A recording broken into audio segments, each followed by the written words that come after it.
Hello and welcome to all the men and women of the West. I'm Joe, here from my co-host Dan. Hello and greetings. And we've got today a Queen Sonja review, which this will be the first hardcore Red Sonja story that we read.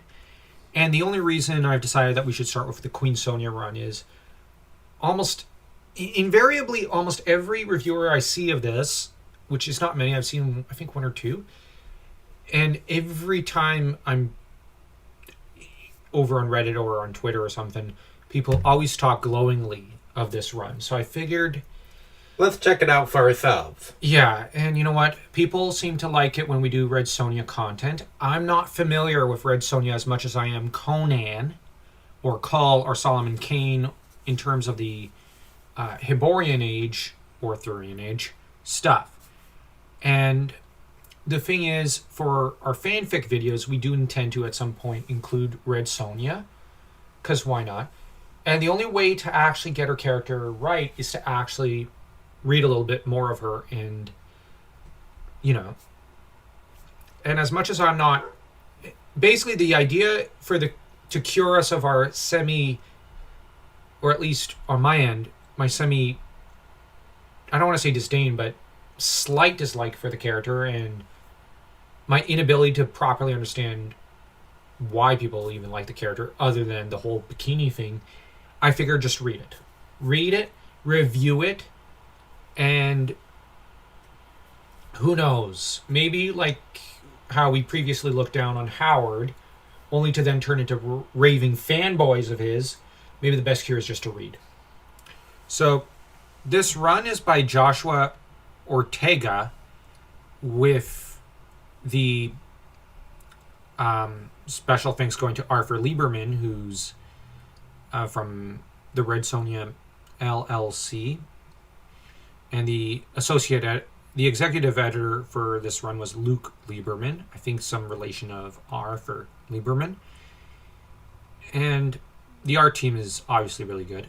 The cover is really good, and it starts with the Nemedian Chronicle, and I don't think they should have gone with the Nemedian Chronicle for Red Sonja, just to start with, because try to make her a little different. It would have been more interesting had it been the Turanian Chronicle, or the Hyrcanian Chronicle. I don't know. Or the Katai one. But I actually like the touch, because... Well, I just mean, like, you can have a chronicle for her, set up a frame narrative, but maybe make it some other nation than Nemedia. That's a fair point. That said, it says, "Know also, O Prince, that in the selfsame days that the Cimmerian did stalk the Hyborian kingdoms, one of the few swords worthy to cross with his..." Okay, right there, I don't like it, because it suggests that she's on his level, which she's not. No one is on Conan's level in the Hyborian Age. That's the whole idea of the Conan stories. And the reason I'm actually going to state very firmly that this, I find, is something that I often put as a mark against her, is because Red Sonja, typically the writers tend to say, oh, she's on Conan's level or superior to him. No. And this is something that also aggravated me about the Roy Thomas run. And I'm not bashing Roy Thomas, don't get me wrong. It's that sometimes he elevated her above Conan. And this is something that aggravates me because, no, Conan is the lead. This is like putting in a new character, let's say Tammy, and saying she's superior to Aragorn. And she's got to teach Aragorn how to do his own darn job. No, you can't do that. Aragorn is the great Arthurian king. It's one thing for Gandalf to teach him a few lessons along the way, because that's Gandalf's role. But you can't have some rando called Tammy doing it. And I hope you all don't mind this slight criticism here. I will actually say that she was not worthy to cross blades with the Cimmerian. And just reducing Conan to, in the selfsame days that the Cimmerian did stalk the Hyborian... No. You can't say the Cimmerian. Yeah, okay, you can, because he is the Cimmerian. But the tone doesn't feel quite right. It should be that the mighty Sumerian, but it almost seems like, oh yeah, right, there's that Sumerian guy, whatever. No, you can't dismiss him. You must elevate him. Here, it's lowering him in order to elevate her. And I don't really like this touch. Red Sonja, warrior woman out of majestic Hyrcania. Sure, majestic. It's basically all but a backwater in this era. I'm just saying. There are sections of it that are majestic, but there are sections of it that are laughable. Forced to flee her homeland because she spurned the advances of a king and slew him instead, she rode west across the Turanian steppes and into the shadowed mists of legendary. Okay. Now, on the other hand, you're saying she's so great, she's greater than Conan, but then she basically tucked tail and ran the other way. Conan wouldn't. So, there it's a bit of a botched job. Conan's a super Chad. Yeah.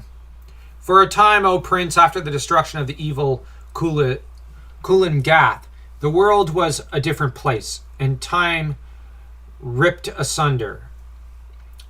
Sonja knew not herself, nor her companions, nor her world. But fight on she did, and reclaim herself anew. Now, once again, does the she-devil roam the land. Okay, grammatically, this just has me going, this is such a nightmare. Sorry. I've worked as an editor, and this sentence right here just makes my head explode. If you had made a similar mistake in French, I'd be chucking the issue, I'd be burning and tearing it apart because you don't make mistakes like this. Striking at the very heart of evil and tyranny. So grammatically, this last bit is just a nightmare. The first bit, lore-wise, is no. Now, let's get started with the actual issue. And there arose a woman of scarlet and fire, a she-devil from a distant land. Some knew her as a savior, others as a conqueror. Born not of royalty nor privilege, but a queen in every way, a warrior queen. Now, that I actually don't mind. They're borrowing from the Hither Came Conan, a reaver, a slayer, and whatnot. This isn't so bad. Now They're trying to set up a frame narrative. Aspects of it fall flat. The attempt I can appreciate. But here, like, the Nemedian Chronicle for her is a bit of a heat haze. It seems at first good, but then it quickly breaks apart. But then the little bit of, but a queen in every way, a warrior queen, that part's pretty good. And we see her in royal regalia, which, yeah, okay. The only thing is she's a bit plain looking. She's not beautiful, but plain looking.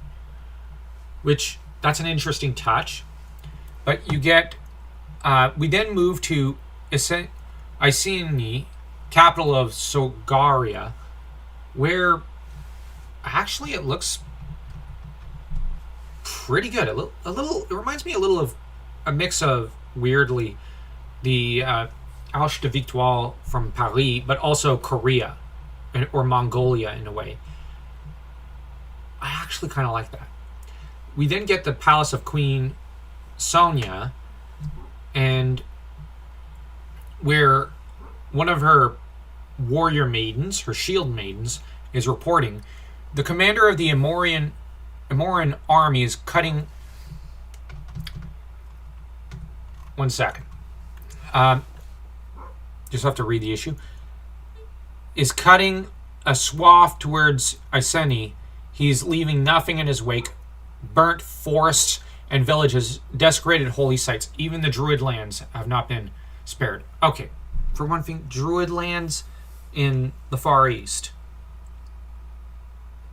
Shouldn't Druid lands be in the Far West? Because that's more a Celtic thing, not an... Oh, whatever. Sorry for being nitpicky with the history. It's just... that irritates me a little. We then get Red Sonja, who then cuts her hand on her own sword, maybe by accident, saying, "Blood will run for this." Which is an insanely stupid moment. Then we get her in a much smaller version of her chainmail bikini than before.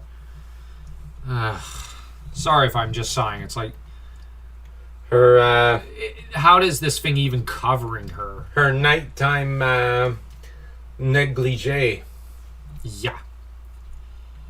Yeah, the art looks decent enough, and she ends up attacking a guy just as he opens the door.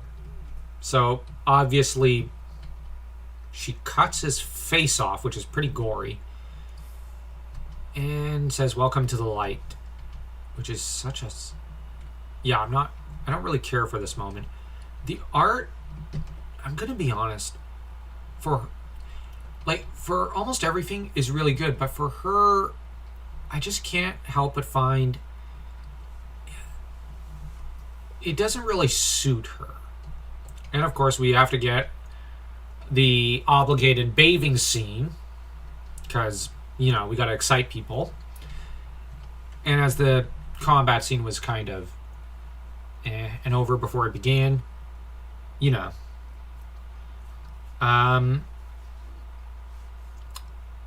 of course get her arriving in a town where she's asked by some guards before they open the gates, "Your business. I'm here to see Lady Rosenda. And you are Sonja." "Who?" "Red Sonja." Of course. "My apologies. Please do come in. Many thanks. Didn't know there'd be a perk to the gig." Okay, why are they saying gig? Is this the modern age? Or, you'd never see Howard use the word gig.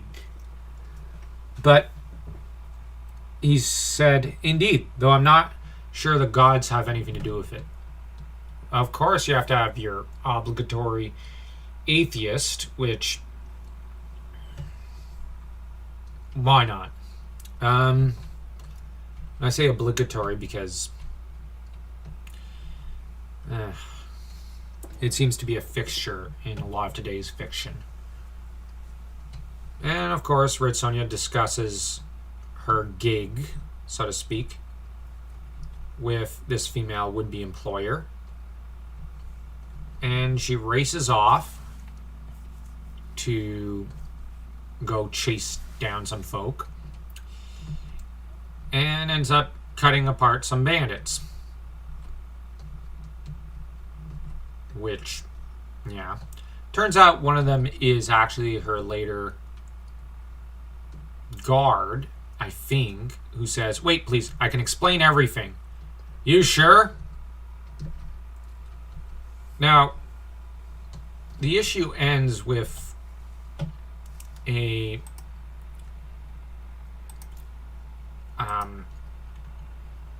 second story of sorts, which is a fully colored rendition of seemingly another story of Red Sonja's, an earlier one, or at least it's one, like I said, it's one of her earlier stories where she's all done up and taken into a king's harem. And she basically acts seductively till she's not and slays him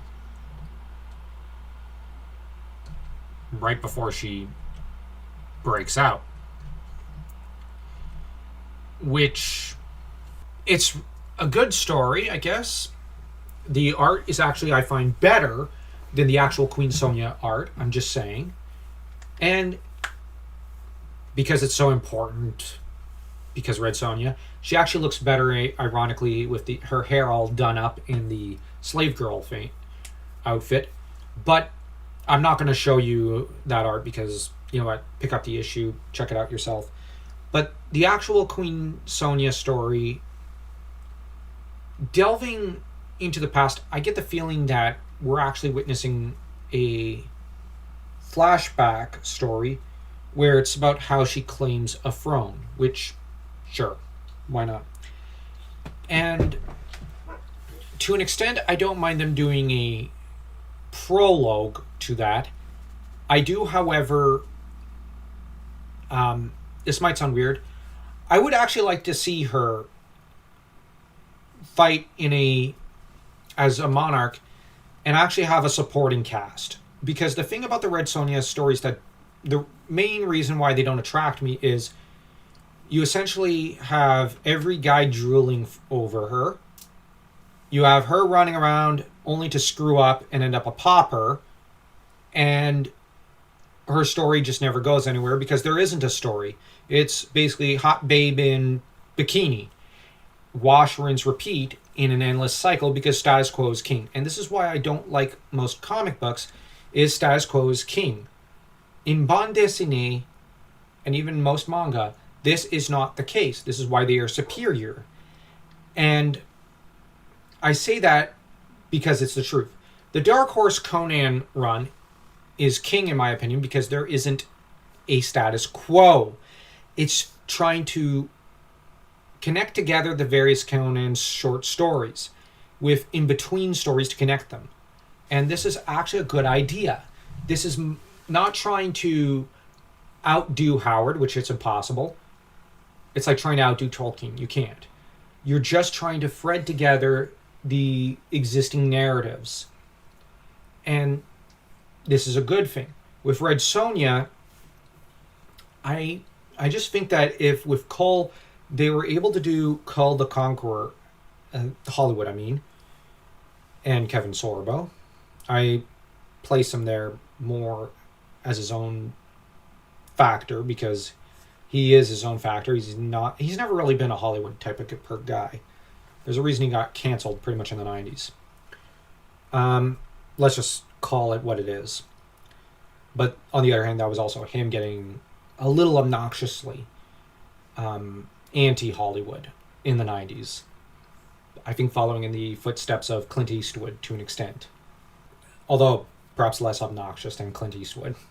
I say that out of fondness for Clint Eastwood. Because I've seen some of his Dirty Harry. He's really good. Anyways, disclaimer aside. Red Sonja, though, I think that if this Queen Sonja story turns into essentially her Hour of the Dragon or Call the Conqueror type movie story, although I wish Call the Conqueror still got Brule in there. I'm going to die on that hill because Brule for the win. If they end up doing that and introducing a support cast, because a support cast is absolutely important. Even Conan has a support cast. At various stages of his story, he has different supporting characters.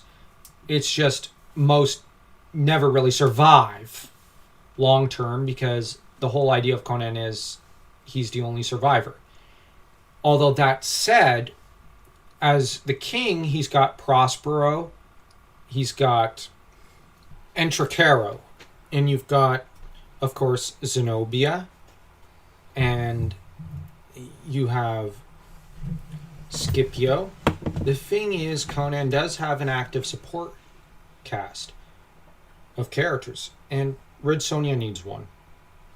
Now, the pretty blonde guard, okay, that could work for one, but given the kind of archetype Red Sonja is, and if you put her into the role of a queen, you are going to need, for one thing at least, maybe one or two archetypes to go with her. And one of them, I know some will not like this, but you do need a love interest. You need an active love interest, and a very masculine one. You can't have him be just somehow lesser than her. You would need someone kind of like Conan or Cull, or even a character rather like Brule. And you would need this character to act a bit in a manner that Brule does for Cull, often as a temperate voice of reason and counsel. But also, because of the nature of Red Sonja's curse by her red goddess, who gave her her abilities, you would need him to actually best her in combat and be a better warrior than her. And the nature of the queen archetype is that ultimately the king or prince consort needs to be someone who does at least rescue her probably once, but who also goes out and kind of is an adventurer in his own right, because, you know, you have the Queen of Love. This role, which is primarily present in French Romance poetry from almost 1,000 years ago, is the foundation block for a lot of medieval literature, and what's more, Tolkien and Howard's mythology, alongside the Norse sagas and Greek and Egyptian mythology. But this Queen of Love role is a very integral one, as the knight is not just fighting in order to protect her virtue or her honor, but for her love. This is an integral part of the story. For example, Arthur has to struggle and even suffer in order to lay claim to, be it Guinevere or Guinevere. That said, yeah, the whole Lancelot and Guinevere thing is an inversion of the whole relationship. But once you understand the fact that just as the king is formed from the archetypes of the priest or magician, use your term however you see fit, of these two terms for the same thing archetypally, the warrior, the lover,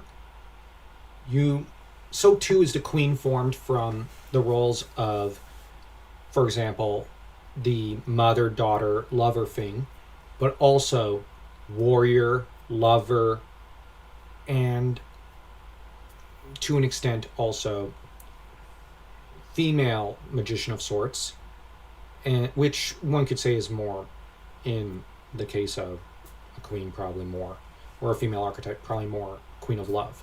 So Red Sonja is supposed to be the personification of all these things as the queen, especially a warrior queen. So there's my theory for why she must have a love interest. And here's the thing. Generally, I'm of the opinion that a king archetype character must also have a love interest, because it's just part of the archetype.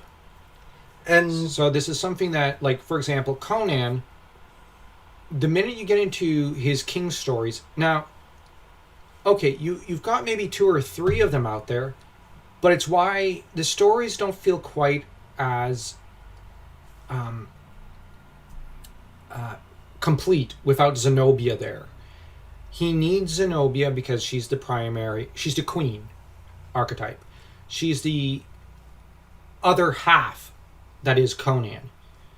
And without her, we only have half of Conan, so long as he's king. But in his earlier days, you don't really need her as much, but it's in his kingly days that you must have Zenobia there eventually. And this is not me doing any kind of shipping, this is me just looking at this archetypally. So a support cast is important, but you do need strong male characters alongside Red Sonja. And having such a male lover be her equal, it would help transcend her from just material for one particular purpose amongst boys. And she'd be able to become a true character, a true female icon. Yeah, which is what we want. So if you feel that we're being overly critical of Red Sonja, it's not that we're trying to hate on her. It's just our expectations from reading so many comics and novels for all these YouTube channels are that much higher. So we expect this story to go somewhere. But so far, let's rate this first issue. I'm going to say this is probably the highest rating I'm going to give a Red Sonja story so far. And I'm including the second story, the slave girl backstory thing. I'm going to say maybe a 1.1. 1.5. Okay, so you actually liked this a little more than I did. Yeah, it's like you can't deny the artwork. Yeah. And the only thing is, like I said, I think this is below mediocre. But here's the thing. Unlike a lot of other comic books out there is potential here for a great story. So, we'll see. I do have some pretty high expectations. So if you enjoyed this video, don't forget to smash that like and that subscribe button as though you were Red Sonja taking down one of her enemies.